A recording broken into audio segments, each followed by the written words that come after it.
NFL Week 7 is here, and I have a big winners for you guys in this video. Team 10-1 over the last 11 NFL plays and 13-3 this season with over $40,000 profited. And this video, you're going to get big-time winners, and along with that, too, another teaser. As you guys can see right here, the teasers have been money. 4-1 this season with these teasers, and I have a big one for this weekend because we love the action. Last week, main play, Kansas City Chiefs. Kansas City Chiefs, as easy as it got. All the money was in Detroit. Chiefs bounced back in a great way. That Lions secondary was a little vulnerable, and Kansas dominated that game from pretty much start to finish. Now, this week, we love the action. There's a lot of great games, a lot of telling lines, and a lot of trap beat games all together. Now, before I start off today's analysis, team, if you guys are growing, learning, expanding, share the show with a couple buddies that like to sports bet, that like to learn about NFL, how to bet it correctly, because most people lose in this industry. And here, I'm teaching you guys how to profit completely for free. If you guys have not grabbed your Bankroll calculator, if you guys at least have any questions regarding how to bet correctly, what my units should be based on the money I have, this tool is free for you guys. I've left the link below. You put your email, you get access to this, along with a cool pro tracker that tracks everything for you, like an investment like ROI, win percentage, win losses, and along with that too, it gives you cool graphs in the bottoms to track a little bit better, right? Now, if you guys want every single play that I provide for you guys, my VIP is available for you guys. 50% off the remainder of the year pass with promo code CHALLENGE. I've also left that in the description below. It gets you every single play. And I'm doing a challenge right now that the goal is to get my account to $100,000. If you don't have the money to start like I do, you can start it with a smaller amount, like 100, 1,000, whatever is a good amount for you. Now, let's talk a little bit about last week because a lot of surprises happened, especially Thursday Night Football. I don't think any of us expected the Giants to beat the Eagles in that game. And it showed the Eagles have some holes that they need to cover. Now, everybody forgets that this team goes through new offensive coordinators every year, and they struggle in the beginning of the season. They are fine. They lost 2 in a row. They're going to bounce back. Broncos at Jets, outside the United States, always causes some sort of weird scores altogether. The one game that really stood out to me, Cardinals, Colts. Bissett played really well. Played better than Murray, in my opinion, this entire season. Now, ultimately, too, something that you guys got to factor in that I've been talking to you guys about is that Vegas is winning. And these first 5-6 weeks have been all about Vegas. Colts was one of the most bet team that day, and they did not cover that spread. Seahawks, Jaguars, I made a mistake last week thinking that the game was in Seattle. It was in Jacksonville. I stayed away from that altogether. Dolphins choked but covered the spread. There it goes to show you guys the importance of an offensive lineman, which we're going to cover for this week. Patriots, Saints did not cover the spread, but we did have him in a teaser. Did not take him straight up altogether. Bengals surprised me a little bit with the way they played. Chiefs looked great, but I think that the crowd is overreacting this week. And right now, if I'm not mistaken, they're ranked number 1 in power ranking based on PFF. But the Lions were missing a lot of pieces in that defense. They are not in 100% mode. And come Super Bowl time or playoff time, if they're healthy, this game is going to be a lot closer. Falcons surprising the Bills. One that I expected. We took them with the Bears teased. Big winner, 7,500 to win 12,000 and change. Big games this weekend. Now let's talk about this upcoming week's offensive line. That's where we want to start. If a team has a good offensive line, guess what? They're going to be able to run the ball, protect the quarterback, and pass the ball. If they don't, even if they're playing a bad defense, they're going to be predictable and easy to cover. If you can't protect your quarterback and you can't run the ball, guess what? You have no offense. Colts are sitting number 1 right now, and that's why they're playing so well. Denver is sitting number 2. Kansas City number 3, Buffalo sitting number 4. And I talked about this last week, and this is for the new subscribers in this channel. There's a huge correlation between offensive line power ranking and records. The team sitting at the top have the best records, and when you look at the bottom, there is a huge correlation with the team sitting at the bottom and the worst records. Cleveland Browns, Miami Dolphins, Bengals, Texans, Raiders, Chargers. Chargers are there even though they have a great record because there's injuries. And that's something that we got to factor in now in this point of the season because injuries do happen quite a bit, and they do affect teams like the Chargers. Chargers should have dominated that game last week, and they did not because they were missing key offensive linemen, and along with that, two key running backs. Let's call it what it is, even though Vidal, their backup running back, played extremely well. Tennessee Titans sitting 26th, 25th Saints, 24th Jets, and along with that, 23rd Ravens. But I'm going to give you guys a better picture of this in a graph without my face right here. You're going to see the rankings efficiency based on PFF. And if you guys notice, NFL works with PFF. They take into account their gradings quite a bit. And I like to stay away from teams that typically don't protect their quarterbacks too well. Depends on the situation. It's not like OBP and OPS for MLB for me. But ultimately, if the team has a bad efficiency when it comes to protecting their quarterback, they're not going to be a great team. You see Tampa Bay, Philadelphia, Green Bay, Atlanta, Carolina, and Baltimore sitting at the top right now of efficiency, pressure allowed. When you look at the bottom, you got Tennessee, Washington, LA right now because of injuries, Chicago, Las Vegas, Minnesota, and the Giants. Now, lastly, before we get to the money, guys, let's talk a little bit about the best defensive tackles, the best players that are causing pressure to quarterbacks, because that, to me, is a tool and a stat that not many people look at. Everybody looks at yards per play, offensive stats, all the pretty stats. But defense is where the games are won. Aiden Hutchinson came back from an injury and dominating. Parsons playing extremely well with the Packers. Garrett, obviously, we already know what type of beast he already is. Joey Bosa playing extremely well with the Bills. And these are the top teams for rushers, right? And along with that, too, this gives you a grade of last week who did extremely well. Hutchinson leading the way. Along with that, too, Will Anderson, Alabama, graduate. What a beast this kid has become. What a beast he has become. Houston has a great defense. If they can trade for some offensive linemen, that team could be very dangerous close to playoff time if they maintain a good record closer to that time, guys. So now that we've covered the nitty-gritty, the stats that matter, what we want to see, injuries and all this good stuff, let's get to the winners. Game number one that I like the most, and one of them that I like the most because this weekend is full of action that we're going to make big-time money. 4-1 entering today, this season, on my teasers. And this weekend, we have a big-time teaser, a 4-team teaser potentially, if not a 3, which gives us plus money, which is the most important part. I love plus money plays, and so should you. Now, the NFL has given us a huge gift this season. They're giving us 9 o'clock in the morning games, 1 p.m., 4 p.m., and 8 p.m., which is a danger zone for a lot of degenerates. But if you know what you're doing, you can profit big time throughout the season. Now, game number 1, 9:30 a.m., LA Rams versus the Jaguars in London. This line opened up in favor of the Rams at -3.5, and it's currently sitting at 3 across the majority of the Vegas books. Now, when we look at the Hard Rock, it's sitting at -2.5. -2.5 is a very big number here. Why? Because it went from 3.5 to 3 to 2.5. This is a pivotal change. Most games end by a field goal, by a touchdown, or by 4 to 6 points. So when Vegas moves a line from 3 to 2.5, what is that telling you? What is that telling you? In this situation, it means that if the Rams win and you have them in the spread, by a field goal, you're going to cover that spread. When it's at 3, you would push. When it's at 3.5, you would lose in that situation. So that's why it's very important to keep a close eye on these lines of -2.5, -3, -3.5, and 6.5, 7, and 7.5. Those are very trappy lines, especially when Vegas moves them away from those key numbers, which is 3 and 7. So right now, money and support is going for the most part to the Jacksonville Jaguars, which makes sense why this line has been moving. On the spread, they're attracting 62% of the bets and 86% of the handle. On the money line, 35% of the bets and 58% of the handle going to the Jaguars. So Vegas is adjusting. It makes sense. If money was going to the Rams, this would be a huge sign that Jaguars are a reverse line movement play, and Vegas is seeing something that we want to pay attention to and look into in this spot. Now let's talk about the stats that matter. What's the first stat that I like to look at? Strength of schedule. Strength of schedule right here, the LA Rams are ranked 6th. So far, strength of schedule played compared to the Jacksonville Jaguars are 7th. Close, as a matter of fact, as even as it gets. Defensively, both these teams are excellent. Rams sitting 5th, Jaguars sitting 4th. Offensively is where the gap is. The Rams are sitting 8th compared to the Jaguars at 19th. Puka Nacua is day-to-day right now. He did come back for the Ravens game and ultimately is looking like he's going to play in this game. He is a key player to pay attention to. This is the player that the Rams go to on third downs, and it's a key stat that we pay attention to because if a team converts on third downs, they continue their drive, which is very important to continue tiring the defense and continue controlling the time. Now, when we look at the Jaguars, there is a very key injury in this spot. Lloyd. If you guys took the Jaguars with me, if you guys are my VIP, you guys know that we beat the Kansas City Chiefs on October 6th because of Lloyd. Because of that pick 6 that he had, he is a beast of a player. Ranked 91.5, one of the highest graded players when it comes to this position, and he's officially out coming into this game. Their center as well, questionable, and ultimately Moore's or tight end, not that big of a deal, but Lloyd being out is very impactful for this defense. Puka Nacua, again, a player that we want to pay attention to along with the questionable players that we have. Now let's go back and look at EPA per run, an area where the Jaguars lead, ATN balling. EPA per pass, this is where Stafford and the offense for the Rams lead by a good shot. 0.16 compared to 0.03.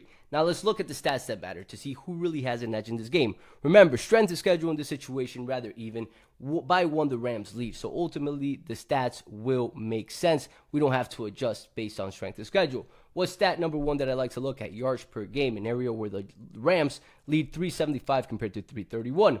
When you look at third down conversion, offensive efficiency, another stat that I like to look at, like I was just speaking about, another area where the Rams lead. They convert 40.30% of the time compared to 35.44% of the time for the Jacksonville Jaguars. Now, Puka Nacua playing is a very critical player for this stat that we want to pay attention to if we're going to back the Rams.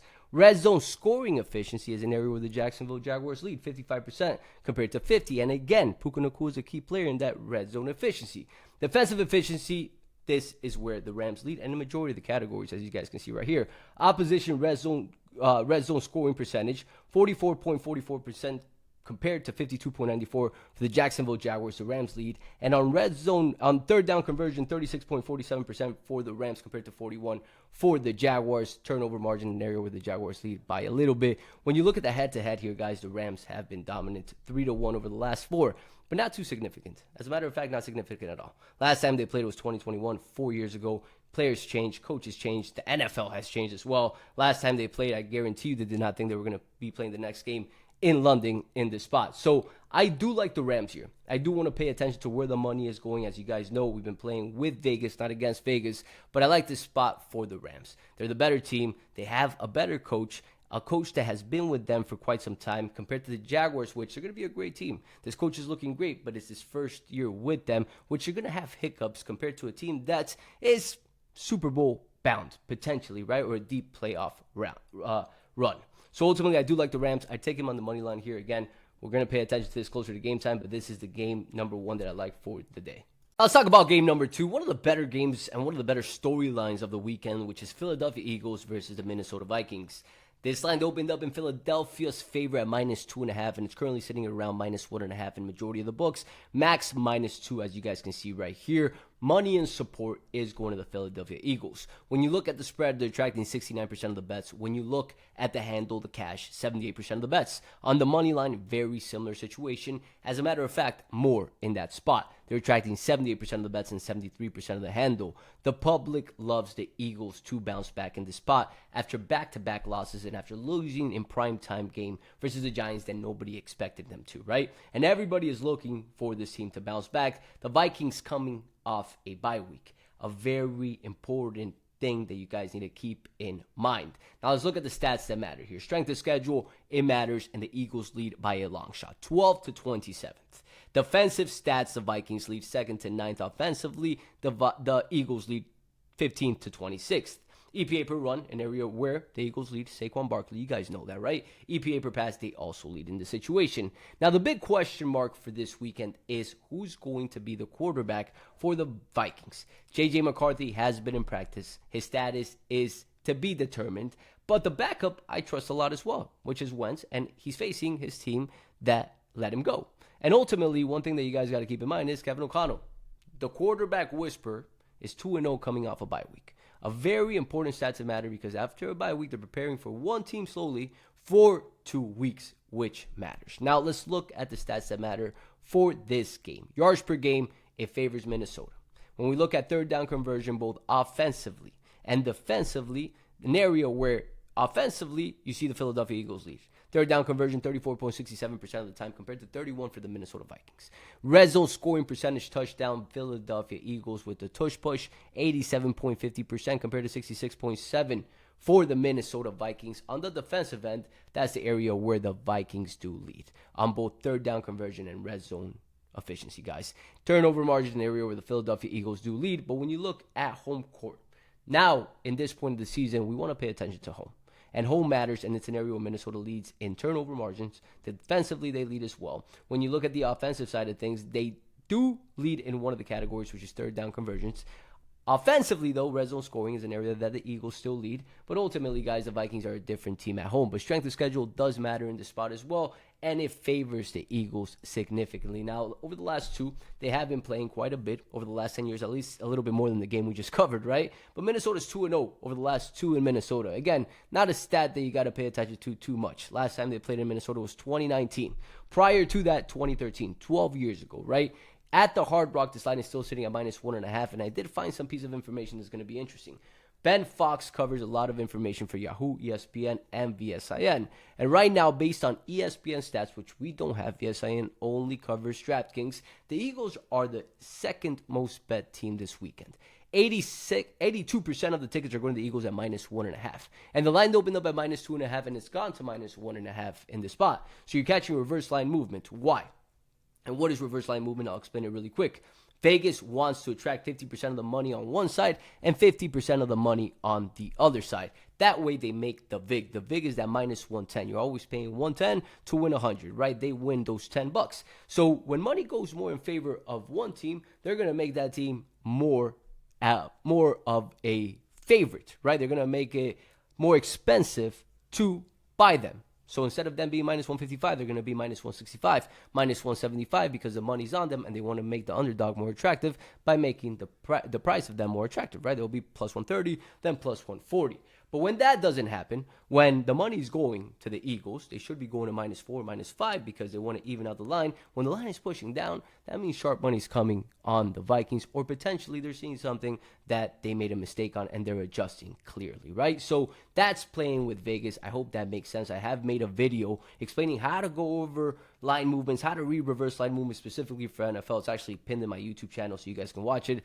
It's about 40 minutes long with analysis that give you guys a good understanding of this if you guys did not understand that. But I do like this spot, team. I do like this spot quite a bit for this team. The Vikings have been a great team off a bye week at home, catching them at +1.5 depending on where the line is on Sunday, buying it to +3 to get that safety. I like the spot quite a bit for the Vikings. Everything is pointing that way, and another great game for this weekend. One of my favorite plays of the day, and this is investing, team. What is the definition of investing?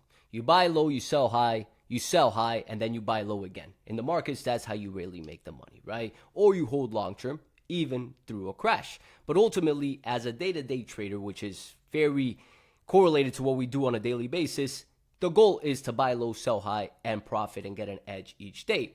Now, the Atlanta Falcons just beat the Bills. What a win they just had. They dominated. They looked great defensively, offensively. Bijan Robinson looked excellent.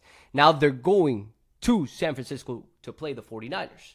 And this line opened up in favor of the 49ers at -4.5 due to the injuries that they've been dealing with. This line has pushed down all the way to -2. Now, money is all over the Falcons. 64% of the bets, 72% of the handle on the money line, 51% of the bets, and 72% of the handle. The 49ers are still sitting at -2.5, but Vegas has moved them from that key number that we spoke about 2 games ago, right? They went from -3.5, -3 now sitting at -2.5, and understandably so. The injuries have piled up for this team. They're not looking like the same team that they were last year, and they don't have their starting quarterback. Or is he going to play this weekend? We'll find out. Now, strength of schedule. Who leads the Falcons? And by a long shot. 5th compared to 21st. Defensively, they lead as well. And 49ers, their main point of attack, or at least their best part of their game, is their defense, right? Fred Wagner, all that defense has been stellar throughout the last few years. Offensively, an area where the Niners do not lead. The Falcons lead 18 to 22nd. They've been all over the place this entire season due to injuries. EPA per run, the Falcons lead. EPA per pass, though, San Francisco 49ers do lead in this spot. Now, injuries. Right now, Falcons not really dealing with much. Matthews potentially out. Let's pay attention to that, but not a player that's going to make or break the play. When you look at 49ers, there's a lot of injuries, right? When we look at the players that IR out, do not pay attention to them. Wagner is now out. Wagner, the one piece that was still healthy in this defense, their best linebacker, one of the best linebackers in the league, now he's officially out. And you got a lot of players that are questionable like Purdy, like Parcel, and a lot of these offensive pieces are completely out in this situation. Now let's look at the stats that matters for this game, guys. You go to team rankings, you go to stat splits, and from there, you're going to see the stats that matter. When we look at yards per game, this is an area where Atlanta leads. When you look at the offensive side of things, it's split. Third down conversion leads for San Francisco. Offensively, red zone scoring, an area that Atlanta leads. Similar situation, defensive efficiency, and very similar situation, turnover margin, even though Atlanta does lead the way across the way, right? Home, let's see if that matters a little bit. Yards per game, San Francisco does lead. On the offensive side of things, San Francisco does lead on both angles, and on the defensive side they do lead on both angles. And now week 7, this is where we want to pay attention to home and away. We've collected enough data to factor in home and away and see what stats matters and what stats do not matter. Now ultimately in this spot, I want to see how this line moves, right? I want to pay attention to how Vegas adjusts throughout the weekend, how the money comes in as well. I believe Atlanta is going to be attracting majority of the money coming into this game. But if they keep it at -2, -2.5, or even push it to that -3, I'm a big fan of the 49ers here. They're not down and out like most people think. I liked them last weekend versus the Buccaneers, a game that they could have won. Mistakes happened very early in the game. That interception by Mac Jones, that was silly, but they're getting better and better and better, right? And they're home facing a team that just came off a huge win on Monday and on a shorter week going to San Francisco. That's not an easy task against a Niners team that has a great coaching staff altogether, guys. So ultimately, in my spot right here, I do like this 49ers team. A lot of information that's needed before I take this game, right? I want to see how the money comes in. I want to see injuries. If Purdy plays, that changes things for me. He hasn't played in a few weeks. Same deal with the Vikings. If McCarthy plays, that might change things ultimately because we're used to Wentz in this spot. Wentz has been looking excellent, by the way. But ultimately, I do like the Niners in this spot, guys, and I'm going to leave you guys off in this next part with Thursday Night Football and the official plays. Thursday Night Football, it's here, it's the day of, and it's Pittsburgh Steelers versus the Bengals. And before we start off with the analysis, this is going to be the last part. I'm going to give you guys the teaser for this weekend. Along with that, too, I'm going to give you guys a play for this Thursday Night Football game that I personally like. But let's look at something interesting here, guys. Favorites have lost outright in 6 out of the last 7 NFL primetime games. You guys can see the schedule, and you guys can see the record right here. Something to factor in this situation. You got the Steelers favored at -5.5. Are they going to lose because of this stat? No, that doesn't mean that by any means. Nothing's 100%.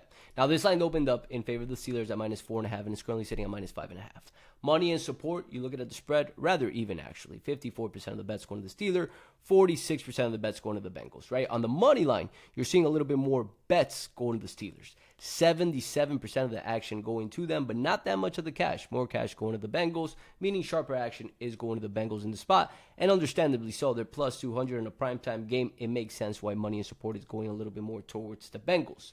Now, when we look at strength of schedule, Bengals have had it way tougher. 9th compared to the Steelers, almost the easiest schedule. 31st compared to 32 teams in the entire league. Defensively, offensively, we're not going to talk about that due to the injuries the Bengals have had. They're not ranked anywhere near the Steelers, but strength of schedule-wise, it matters, and they've had it much tougher. EPA per run, EPA per pass, Bengals lead. Now, what's the story in this spot? Joe Flacco. He's back. He stabilized his team a little bit last week when they faced the Green Bay Packers, putting up 18 points, ultimately playing well. Playing well, a little bit better than what they had prior to him. Steelers have been dominant as well. Now, it's a 5.5-point game. Bengals right now coming into this without potentially Hendrickson, which is a key piece in this defense that we want to pay attention to this closer to game time. Statistically, we're looking at everything, guys. Cincinnati does not lead in any category. Maybe the only category they do lead is red zone scoring percentage right here, as you guys can see. Other than that, they do not lead in any of those spots. When we look at the head-to-head, it does not really matter in my opinion. Why? Because of the injuries that have happened in the nature of this game. Now, what do I like in this game? I want to see it closer to game time. I'm going to keep it simple for you guys. I like the Bengals, but I'd buy it up to 7. Buy it up to 7, get out of the touchdown, and take it. That's it. Now, am I saying that's going to be my play for today or for Thursday because today I'm recording and it's Wednesday? No. But I do like the angle a little bit more based on the stat that I just showed you. Sunday is really where the money's going to be made, and Monday. Thursday might be a day where college football is a little bit better. Now, let's talk about the teaser for this weekend. I like the Rams. I like the Rams tease in this spot quite a bit. I like the Rams. I like the Vikings, but we wanted to take this Sunday to see who the quarterback is going to be. You get this at 8.5, 9.5. That is money in the spots. I also like the 49ers in the spots. I do like the 49ers. We get them at 3, at 4, depending on where the line is coming in closer to game time. Love this spot, ultimately, team. So that's the 3-team teaser for the day. 4-1 run on the teasers. We're going to make it 5. Remember, comment 3 teams below. 3 teams. 3 teams, if they win, the first person to get those 3 dubs will get a jersey, and I will announce it next video that I make after Monday Night Football, guys. Hope you enjoyed it. Share the show, guys, and let's continue winning.